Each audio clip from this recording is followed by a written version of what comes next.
Olá, tudo bem? O segundo domingo de agosto é a data reservada no Brasil para homenagear os papais. E o De Bem com Você de hoje vai falar sobre esse personagem que tem um papel muito importante na vida da gente. E quem vai ajudar a gente com dicas sobre os desafios da paternidade é a psicóloga Petra Rosa. Tudo bem, Petra? Tudo bem, querida. Um prazer estar aqui de novo. Nós que agradecemos. Você é muito bem-vinda. Obrigada. Petra, para a gente começar, vamos falar um pouquinho sobre a figura paterna, tanto no desenvolvimento emocional quanto no educacional das crianças. É fundamental. Toda criança precisa de pai e de mãe. Sei que muitas vezes existem as dificuldades, trabalho, os pais precisam lidar com a demanda real do dia a dia. Só que quando a criança não tem o pai presente na infância, ela sente um vazio muito grande. Então, como que isso pode reverberar? Ela pode crescer e começar a buscar o pai num relacionamento, e aí esse relacionamento vai ficar disfuncional. Ela pode entender que tem um vazio muito grande, ela começa a tentar compensar e começa a trabalhar. Então, a mãe nutre e o pai joga para o mundo, né? Então, bacana. a força do pai é muito importante para que a criança /adulto depois, né, consiga sair da procrastinação e realmente fazer o que precisa ser feito. Perfeito, Petra. E antes da gente passar para a próxima pergunta, eu não posso deixar de registrar, né, e agradecer a participação da Ana Furtado, que está aqui, ó, do meu ladinho com a tradução em Libras. Ana, muito obrigada mais uma vez. E é importante também falar que a TV Câmara conta com essa acessibilidade em toda a nossa programação. Então, vamos lá, Ana, mais um De Bem com Você. Petra, voltando aqui para o estúdio, você falou da importância da figura paterna, mas é muito importante também os dois atuarem juntos na educação dessa criança. Como que pode dividir essa missão? Então, eu gosto de trabalhar com as famílias com os acordos. Cada família vai ter uma dinâmica, alguns vão empreender, outros vão ser CLT, às vezes a mãe fica como mãe em período integral, né? Então, quando os acordos eles não estão estabelecidos, o que acontece? Um fica achando que é obrigação do outro, né? Então, às vezes normalmente a mãe fica mais sobrecarregada, né? Então, ela assume o estudo, ela assume o médico, ela assume a casa, reuniões financeiramente, tudo. Então, precisa ser muito acordado, né? Qual que é a necessidade? O que está acontecendo hoje com os nossos filhos? O que a gente tem hoje, essa semana? Porque o que acontece? Se a gente não senta para conversar qual que é a demanda, um vai ficar sobrecarregado, né? E assim, as pessoas tendem a pintar a maternidade, a paternidade como um bicho de 7 cabeças, e não deveria ser. Mas assim, se tá muito fácil, tá tudo muito leve, também tem alguma coisa errada. Sim. Porque uma criança demanda. Muito. Então assim, é importante que eles estejam alinhados para cuidar. Precisa cuidar da saúde, precisa cuidar da alimentação, precisa cuidar da educação, precisa cuidar do financeiro, sim, precisa cuidar de limpeza, é bastante coisa, né? Se não tiver comunicação, vai dar ruim. É verdade. E tem aquela famosa, né, como que eu posso dizer? Um joga para o outro. Às vezes a criança, eu quero ir em tal lugar, pergunta para o seu pai. Aí o pai não sabe responder, mas olha, pergunta para sua mãe, como resolver isso? Porque já faz tempo que existe essa história, né? O pai manda para a mãe manda para o pai. Sim, e aí a criança vai fica se sentindo perdida. Insegura, né? Nossa, com quem que eu posso confiar, né? Em quem eu posso confiar, sim, né? Então é importante que os pais estejam alinhados, né, quanto aos valores, porque qual que é o problema? Você vem de uma cultura, né, com a sua família, alguns valores. Aí você casa e o homem vem de uma outra cultura, outros valores, né? E aí o que acontece? Vocês precisam chegar numa outra conta aí, onde você vai abrir mão um pouquinho dos seus valores, ele vai abrir mão um pouquinho dos valores dele, e aí vocês vão negociar, né? E o que acontece? Muitas vezes quando fica assim, vai pra lá e pra cá, é porque ninguém quer assumir a bronca. É verdade, de repente até combinar longe da criança, sim, né? Imagino que é o melhor. Perfeito. E quando a gravidez é confirmada, o papel do pai é muito importante. Fala um pouquinho, Petra, sobre esse apoio dos pais, né? Principalmente os papais aí de primeira viagem que estão acompanhando a gente.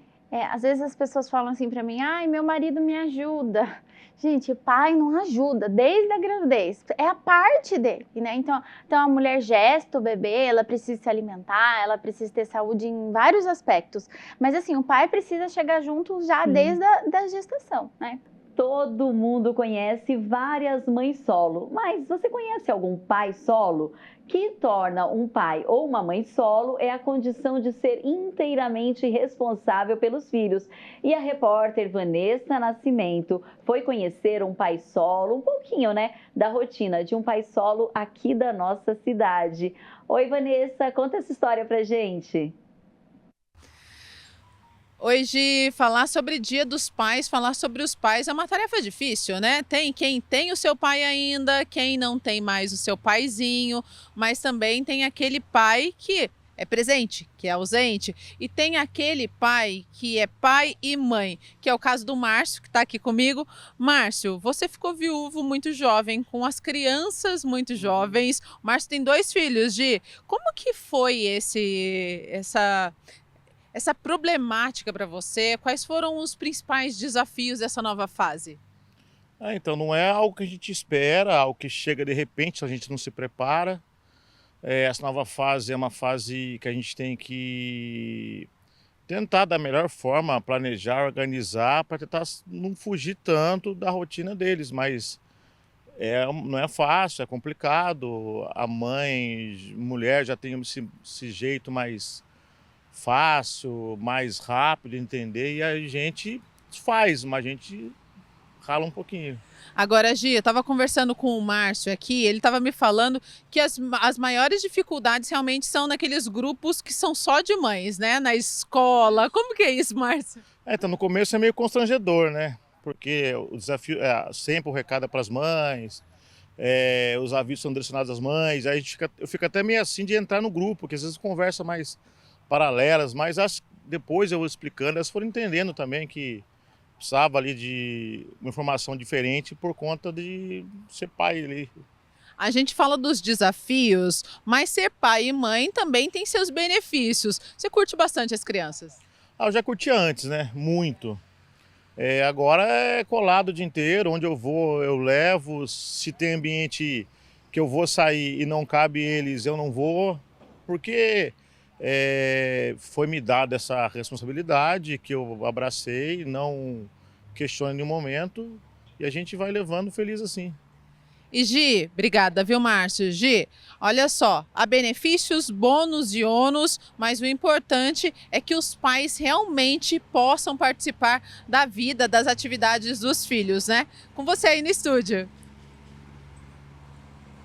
É isso mesmo, Vanessa. O importante é que os pais possam participar do dia a dia e da rotina dos filhos. Obrigada por compartilhar essa história tão bacana com a gente. E estar presente vai muito além de dividir o mesmo espaço fisicamente. É preciso cuidar e dedicar tempo de qualidade. São nesses momentos em que os pais têm a oportunidade de criar conexões com os pequenos. Mas você sabia que o pai também pode ter direito ao salário maternidade? Então, depois do intervalo, a gente confere os direitos reservados também para os pais com uma advogada da família. Fica aí que nós voltamos já já.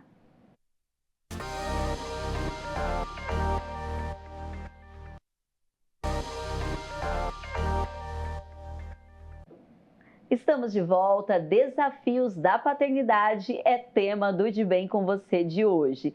Licença paternidade, diferentes modalidades de guarda são algumas das dúvidas sobre como funcionam as regras que envolvem a paternidade.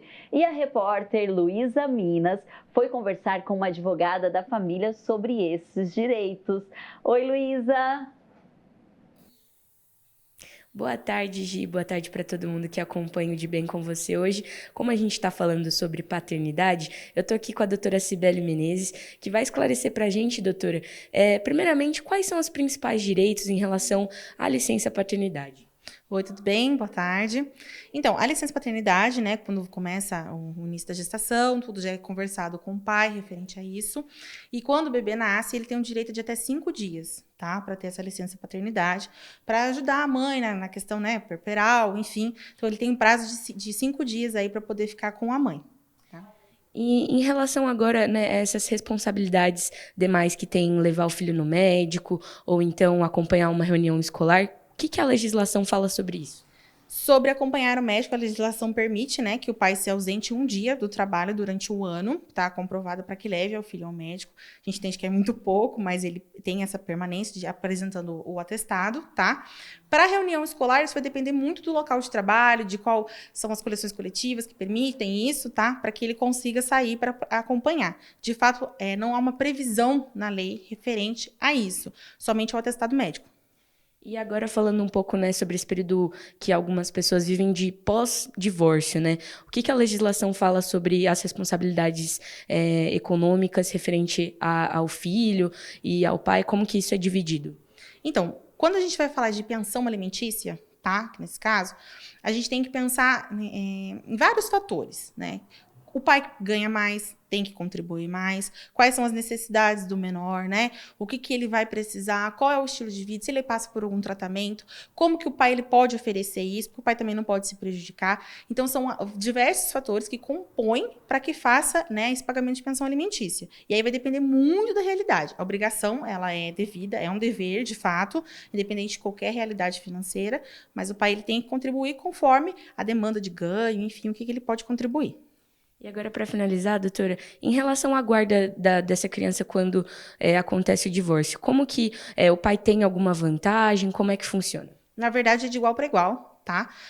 Vai depender muito do relacionamento, de quem apresenta a melhor situação para a criança, o melhor ambiente para a criança, tá? Então, não é que a mãe tem mais direito ou que o pai tem mais direito. O direito é igualitário. Vai haver ali na questão do pós-divórcio quem que tem o melhor a oferecer para a criança, tá? Tá certo, muito obrigada pelas informações, doutora. E Gi, como a gente viu, é de extrema importância saber e alertar essas pessoas que, né, estão passando pelo momento de licença paternidade ou num divórcio. E é isso, volto com você aí para o estúdio. Muito obrigada, Luísa, muito esclarecedora essas informações. Importante, né, Petra, conhecer os direitos também. Sim, fundamental. Agora vamos falar sobre as brincadeiras. Petra, as brincadeiras, além de tudo, elas criam aquele elo, né, e aquelas memórias afetivas. Então é muito importante que os pais participem dessas brincadeiras com as crianças, com os filhos, né? Super importante. A gente, se nós formos pensar na geração de agora, a maioria dos pais de agora, vamos falar dos pais aí de 30, 40 e poucos anos, eles foram criados de forma mais rígida, né? Tem que ser assim, não tinha tanto esse carinho, esse afeto, né? Não chora não, levanta, né? Era assim. Sim. E aí, o que a gente precisa entender é que já pode ser diferente, Uhum. né? Então, hoje, lá atrás, os pais não tinham recursos, né? Hoje em dia, para aprender que isso fazia mal. Então, hoje, a gente precisa entender que os pais de hoje podem, sim, brincar, devem brincar, Sim. pegar no colo, sair dessa questão de só tem que prover, sair da tecnologia. Dos né? jogos, né? Gente, tela... ela pode ajudar em alguns momentos, sim, mas assim, quanto menor a criança, menos tela, né? Sim. Então, muitos pais estão entrando nesse lugar de, fica aí, cala a boca, né? Fica quieta aí, que você tá aí na televisão, tá ali no videogame. Gente, a criança precisa de afeto, sabe? Põe o pé no chão, vai pra rua, vai brincar de bola, vai pra uma praça, menos coisa, menos brinquedo e mais presença, com um brinquedo simples mesmo. De repente, uma atividade ali, um pega-pega, atividades lúdicas, sim, né? Sim, e usar a imaginação, criar, né? A gente está perdendo muito com essa questão do uso excessivo de tecnologia. Perfeito, Petra. E agora a questão da paciência, porque nós sabemos que as crianças demandam aí bastante atenção e bastante paciência, porque elas têm energia de sobra. Então, como que os pais podem trabalhar essa questão da paciência? Então, esse é um ponto que, nossa, daria pra gente tentar outros programas até. Hoje em dia tem muitas crianças sendo diagnosticadas com TDAH, com alguns transtornos de ansiedade, com uma irritabilidade muito grande, e muitas dos pais e mães, né, falam assim, ai, não tenho paciência com meu filho. Mas aí a gente precisa ir para a raiz. Por que essa criança está tão explosiva? Ela está querendo atenção. E muitas vezes porque o pai e a mãe não tem tempo, não tá ali, tá terceirizando, né? É a babá, é a escola, é a colônia de férias, é a TV. Aí a criança fica realmente muito reativa. Então, os pais precisam trabalhar essa paciência, né? No sentido de quanto menos tempo eu dou para o meu filho, mais ele precisa da minha atenção. Então, eu preciso entender que eu vou perder, vou colocar aspas aqui, porque você não está perdendo, mas eu vou perder de repente, ficar trabalhando, estudando, fazendo alguma outra coisa, mas eu vou ganhar muito se eu tiver uma organização, sentar com meu filho, fazer tarefa e brincar. Perfeito. E educar, às vezes, nem sempre é tão simples assim. Exige um pouco de firmeza também. Mas firmeza não quer dizer ser rude. Como eu posso ser firme, mas com carinho, com cuidado, com atenção? Eu preciso achar o limite onde eu sou firme, eu falo não, eu falo isso não pode, eu entendo que meu filho vai ficar frustrado, que ele vai ficar irritado, que ele vai ficar bravo comigo, mas eu sou gentil. Então, qual que é esse limite? Eu vou acolher o que o outro está sentindo. Então, eu vou falar, filho, eu não vou te dar isso daqui. Não vou te dar esse livro, mas não é porque, não vou te dar porque pronto, acabou, eu sou seu pai, eu tô mandando e pronto, acabou. Eu tô vendo, filho, que você quer isso daqui. Mas olha, papai já te deu outro, você tem um muito parecido. Eu tô vendo que você tá triste, tô vendo que você tá irritado, mas hoje não. Veja que eu tô falando pra ele, eu estou vendo que você tá irritado, eu tô vendo que você tá triste, tô contextualizando. Agora, não significa que a criança vai falar, ai, tá bom, pai, não. Agora, se você não tá sabendo lidar com as suas emoções de ver seu filho frustrado, como é que você vai ensinar o teu filho? Então, você precisa aprender a lidar com a sua frustração também. E esse limite, muitas vezes, é necessário justamente para educar a criança, né? Não precisa gritar, igual você falou, mas se o pai consegue explicar o porquê daquele não, Sim. É igual eu falo, um não bem explicado é melhor do que um sim enrolado. Sim, com certeza. Muitas vezes a gente quer que as crianças tenham uma postura, né, de saber se controlar, mas a gente não ensina para as crianças, a gente não fala sobre o que está acontecendo e a gente quer que as crianças ajam com a cabeça de um adulto. Só que a criança não é adulto ainda, né? Então, para que a criança comece a entender as emoções dela, a gente precisa falar. Olha, parece bobo, mas não é. Você tá com raiva, você tá triste, você tá com ciúmes, você tá com inveja. Nossa, hoje você tá muito feliz, hoje você tá muito ansiosa. Pensa, um dia antes do passeio da escola, a criança nem sabe o que é ansiedade. Então, a gente precisa ir falando. Olha, um dia antes do passeio da escola, o coração fica acelerado mesmo, tem dificuldade de dormir mesmo. E a gente vai ensinando ela a lidar com as emoções. E com sentimentos, muito bom.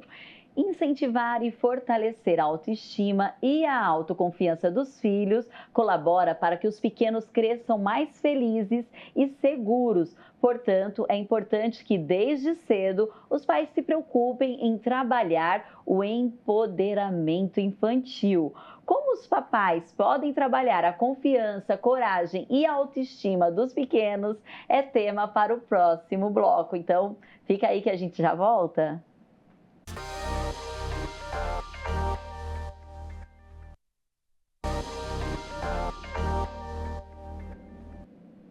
Estamos de volta e hoje eu recebo a psicóloga Petra Rosa para falar sobre os desafios da paternidade. Afinal de contas, nós estamos no mês de agosto e o segundo domingo do mês é dedicado às comemorações pelo Dia dos Pais.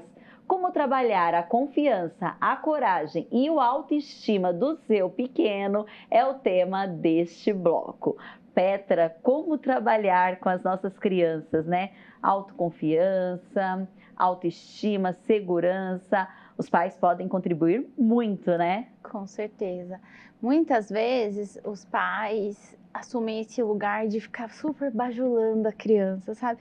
Ai, parabéns que você conseguiu fazer isso. Ai, que bonito, tudo é lindo. E às vezes é uma coisa normal, né? Então a gente pode encorajar falando: nossa, eu vi o seu esforço, eu vi o quanto você se dedicou, eu vi o quanto você se empenhou. Então focar com esse olhar assim de olhar para o que a criança fez, Mostrar a não para o trajetória. resultado. Entendi. Né? De repente, mostrar a trajetória que essa criança teve até chegar nesse resultado. Isso, porque muitas vezes ela não vai se dedicar tanto e às vezes ela não vai ter um resultado tão bom. Aí a gente pode falar: olha, você não se dedicou tanto, você não estudou tanto. Mas às vezes vai acontecer dela se dedicar bastante, dela tentar bastante e ela não conseguir.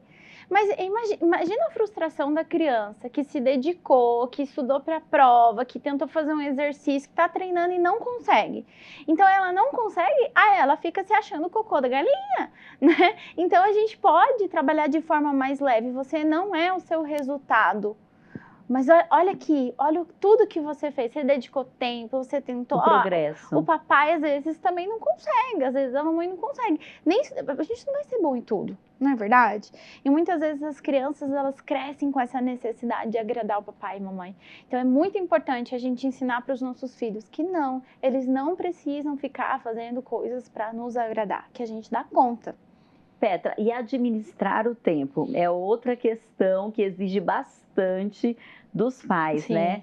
E quando é a figura paterna, como que a figura paterna pode ajudar nessa questão da administração do tempo? Até porque a gente sempre entende assim, o pai passa menos tempo com os filhos do que a mãe, às vezes, né? Se bem que hoje em dia está bem dividido, né? Mas eu acho que ainda é a grande maioria, né? As mulheres acabam ficando mais. É muito importante que a criança tenha um cronograma. Então, e aí você pode imprimir, você pode desenhar mesmo, ela precisa saber o que vai acontecer. Porque vamos pensar assim, se de repente eu ligo para você e falo assim: olha, vamos fazer, daqui a 10 minutos estou passando na sua casa, já não vai dar um tum, tum, tum, tum, tum, tum. A criança, a mesma coisa. Então, a criança, ela precisa de uma previsibilidade. Então, ter essa organização de cronograma em casa é muito bom. É importante também saber sair desse cronograma, né? Pensa na escola, 20, 30 crianças numa sala de aula. Como é que as professoras dão conta? Elas dão conta porque tem uma previsibilidade. Então, não se enganem, não pensem que a criança não precisa saber o que vai acontecer. Ela precisa. Se você fala para a criança: hoje a gente vai fazer isso, isso vai deixar ela até menos irritada. Entendi, Petra. Outra questão muito importante que você falou, que às vezes os adultos não escutam as crianças, ou chega em uma roda, uma reunião de família, cumprimenta os adultos, mas esquece de cumprimentar aquela criança, ou pensa assim: é uma criança, mas é importante também, né, cumprimentar, mostrar o papel que ela tem um papel importante naquele convívio. Ela precisa se sentir parte, pertencente, né? E aí você trouxe um ponto, né? Você precisa cumprimentar a criança para ela ver que ela tá ali, mas você também precisa dar essa liberdade para a criança e falar assim para ela: olha, se você não quiser abraçar, você não precisa, porque aí você tá também cuidando dela, se protegendo até de um possível abuso. Então ela vai saber o limite. Os pais muitas vezes entram: você tem que abraçar, você tem que beijar. Quer rotular, né? Isso é falta de educação. Não é falta de educação. A gente aprendeu lá atrás que era falta de educação. Hoje a gente já sabe que a gente pode ensinar as crianças: você pode cumprimentar de longe. Né? É falta de educação você não, né, de repente não falar nem oi. Mas você pode falar: hoje eu não quero dar um beijo. Qual é o problema disso? Respeita as emoções de cada um, inclusive das crianças. Petra, e alguns pais fazem atividades esportivas, modalidades esportivas, e aí eles levam essas crianças e às vezes exigem um esforço maior do que a própria faixa etária da criança. Então, assim, eu não posso querer realizar no meu filho aquilo que eu não conquistei. Com certeza. Nossa, como isso acontece, né? Então, o pai não conseguiu ser jogador de futebol. Aí ele começa a levar a criança. E aí a criança tem que fazer... Tem pai que fica bravo. Como assim você furou ali no gol? Como assim você não fez aquele gol? Como assim você não encaixou o golpe, né? Fica com aquela frustração. Opa! Se chegar nesse nível, você precisa entender: não é sobre o meu filho, é sobre mim. Aí você precisa ir para terapia e cuidar da sua criança. Porque senão você vai começar a exigir do teu filho aquilo que não é dele. E é muito frustrante para uma criança crescer com carga, né? De eu preciso realizar os sonhos que meu pai não realizou. E já que você falou sobre os sentimentos, olha só, gente, muitas vezes o comportamento de filhas e filhos e filhas, na verdade, desobedientes, possui algumas causas secundárias frequentemente ligadas à falta de compreensão das próprias emoções. E a literatura pode ser uma boa ferramenta para ensinar crianças sobre os sentimentos. E uma sugestão que eu quero deixar aqui para vocês é o livro O Monstro das Cores. A história estimula as crianças a identificarem as diferentes emoções que elas estão sentindo ali naquele momento, como alegria, tristeza, raiva, medo. A gente tem aí algumas imagens do livro na nossa tela e tudo isso por meio das cores. Então, fica essa dica, né? Dicas sempre são boas, a né? leitura, nós tem um outro, chama Chapeuzinho Amarelo, muito legal também, ensina a criança a lidar com os medos, com o lobo mal dentro dela. Tem acho que não sei se tem no YouTube, acho que tem no YouTube livre. Chapeuzinho em todas as cores, ensina ela a lidar com vários medos, medo da chegada do irmão, primeiro dia da escola, gente. Toda ajuda é muito bem-vinda. Toda. Ótimo. Petra, e você ajudou muito a gente hoje, principalmente os pais, né? Que esse programa é todo dedicado para os papais que estão acompanhando o mês de agosto. Não é só o segundo domingo, não. Todo mês dedicado para vocês. Parabéns para os papais que estão aí. E muito obrigada, Petra. Até uma próxima oportunidade. Obrigada a vocês, que os pais que estão lá em casa possam se curar de si, dos próprios traumas, para não repetir esses traumas nas crianças, porque a gente só muda o mundo quando a gente muda o nosso olhar para as crianças. Perfeito. E você, eu encontro no próximo De Bem com Você. Enquanto isso, acompanhe a gente por meio das nossas redes sociais. Até a próxima!